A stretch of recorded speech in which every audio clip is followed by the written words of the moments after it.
Shalom ప్రభువైన క్రీస్తు నామంలో మీ అందరికీ శుభములను సమాధానము కలుగును గాక. This is Nehemiah from the heart of Israel, Jerusalem. Iran, Israel, America మధ్య యుద్ధ వాతావరణం రోజు రోజుకు పెరుగుతూనే వస్తూ ఉన్నది. ఇరాన్ లో జరుగుతూ ఉన్న ఆందోళనల కారణంగా ట్రంప్ గారు ఇరానీయులకు ఒక మాట ఇవ్వడం జరిగింది. ఇరాన్ దేశభక్తులారా, మీ పోరాటాన్ని ఆపమాకండి, మీ హక్కులను తిరిగి సొంతం చేసుకోండి, మీరు భయపడనవసరం లేదు, help is on the way అని ట్రంప్ గారు ఇరానీయులను ఉద్దేశించి ఆ మాట పలకడం జరిగింది. కొన్ని సంవత్సరాల క్రితము ఇరాన్ లో ఇదే పరిస్థితి సంభవించినప్పుడు అప్పుడు ఉన్న అమెరికా ప్రెసిడెంట్ బరాక్ ఒబామా ఇరానీయుల విషయంలో చేతులెత్తేయడం జరిగింది. కానీ ఎప్పుడైతే ట్రంప్ గారు ఖచ్చితంగా help is on the way, మేము మీకు అండగా ఉన్నాము, సహాయం చేస్తాము అని మాట ఇచ్చాడో ఇరాన్ లో ఆందోళనలు, నిరసనలు అంతకంతకు పెరుగుతూ వచ్చాయి. కానీ ట్రంప్ గారు మాట ఇచ్చి 2-3 రోజులు గడుస్తూ ఉన్నా గానీ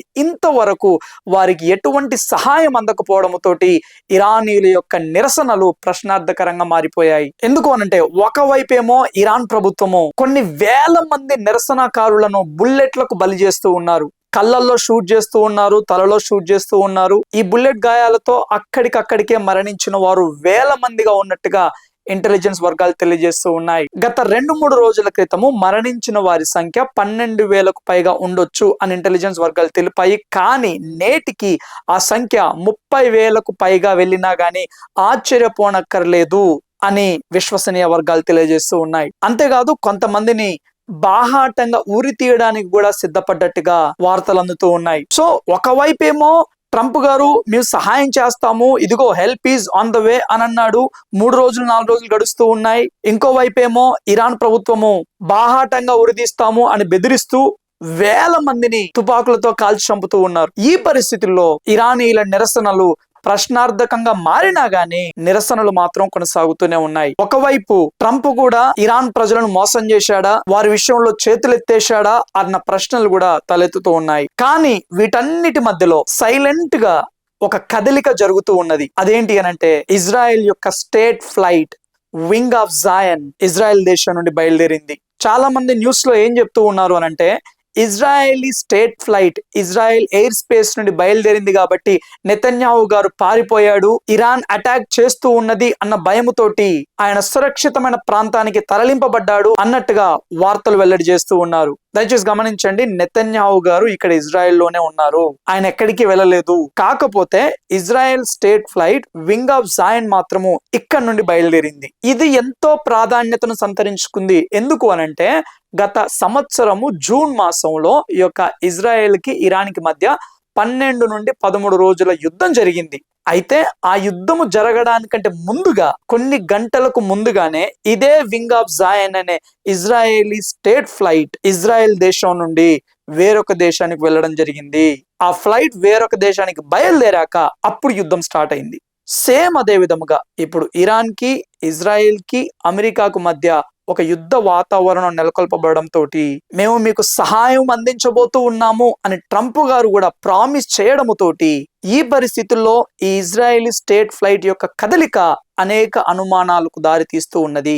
అంతేకాదు అమెరికా కూడా ఎయిర్ క్రాఫ్ట్ క్యారియర్స్ ని మిడిల్ ఈస్ట్ లోకి షిఫ్ట్ చేస్తూ ఉన్నది, యుద్ధ విమానాలను సిద్ధం చేస్తూ ఉన్నది. ఎయిర్ క్రాఫ్ట్ క్యారియర్స్ కూడా మిడిల్ ఈస్ట్ లోకి రాబోతూ ఉన్నాయి. ఒకవైపు ఇరాన్ వార్నింగ్లు ఇస్తూ ఉన్నది, రష్యా కూడా వార్నింగ్స్ ఇస్తూ ఉన్నది. వీటన్నిటి మధ్యలో ఇజ్రాయెల్ లో ఉన్న మన ఇండియన్ ఎంబసీ కూడా ఒక వార్నింగ్ ఇష్యూ చేయడం జరిగింది. ఏంటి అనంటే, ప్రస్తుతం ఉన్న పరిస్థితుల్లో ఇండియన్స్ ఎవరు కూడా ఇజ్రాయెల్ కి బయలుదేరకూడదు, దయచేసి మీ ప్రయాణాలను పోస్ట్ పోన్ చేసుకోండి అని వార్నింగ్ ఇష్యూ చేయడం జరిగింది. ఎక్కడికక్కడ వివిధ దేశాల ఎంబసీలు వారు జాగ్రత్త పడుతూ ఉన్నారు. ఒకవైపేమో ట్రంప్ గారు ఇరాన్ ని అటాక్ చేసే విషయంలో వెనకడుగు వేశారు అన్న వార్తలు వినబడుతూ ఉన్నాయి. ఇరాన్ దేశం మీద మిలిటరీ ఆపరేషన్ కంటే డిప్లొమాటిక్ మంతనాలు జరిపి దీనిని సాల్వ్ చేయాలి అన్న ఉద్దేశంతో ఉన్నాడు అన్నట్టుగా వార్తలు వస్తున్నాయి.